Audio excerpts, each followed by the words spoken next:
by Emmanuel Isaac. An extraordinary meeting of Nigeria's governors took place last Tuesday at the presidential villa. So extraordinary was the meeting that Governor Ayodele Fayose of Ekiti State, who has made it a point of principle not to honor the Muhammadu Buhari administration with his presence in the presidential villa, made it to the meeting.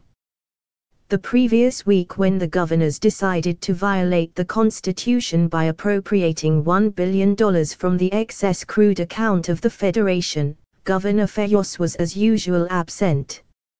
After attending the first meeting of the council in the Buhari era in 2015, the Ekiti governor made it a matter of principle not to attend anymore. However, the meeting of the governors last Tuesday was so important that Fayose had to break his policy. Besides the extraordinary presence of the Ekiti governor was the presence of the speakers of the 26 state houses of assembly.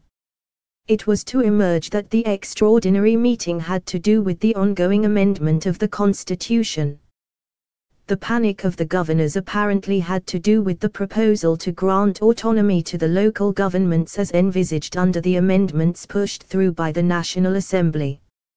It was understandable that governors who have in the past sabotaged previous attempts at granting autonomy to the local governments would be disturbed by the fresh proposal, given the manner they have suppressed their local governments mainly because of the funds accruable to them. However, the fact is that governors have practically nothing to do with the process of constitution amendment, and as such that meeting which took place last Tuesday should be regarded as a panic response to the move to aerate the democratic process that virtually all of them have suppressed at the local governments. Not only have the governors refused the local governments to manage their funds, but they have also gone further to suppress the democratic franchise at the local government level. Whereas Section 7 of the 1999 Constitution specifically stipulates that the system of local government by democratically elected local government councils is under this Constitution guaranteed, virtually all the governors have at one time or the other violated this provision.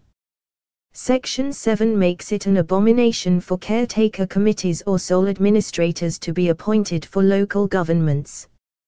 However, it has been the practice for governors to appoint sole administrators or caretaker committees at the end of the tenure of the local governments and procrastinate over the conduct of local government polls. What is wrong for one set of democratically elected local government councils to hand over to another set of democratically elected councils just as a governor hands over power to another? How would the governors react were the president to strangulate the Independent National Electoral Commission, INEC, and it became unable to conduct governorship elections at the required time? How would they react to the appointment of sole administrators in the states if that were to happen? Even more vexatious is the practice of newly elected governors dissolving the local governments that they met in office.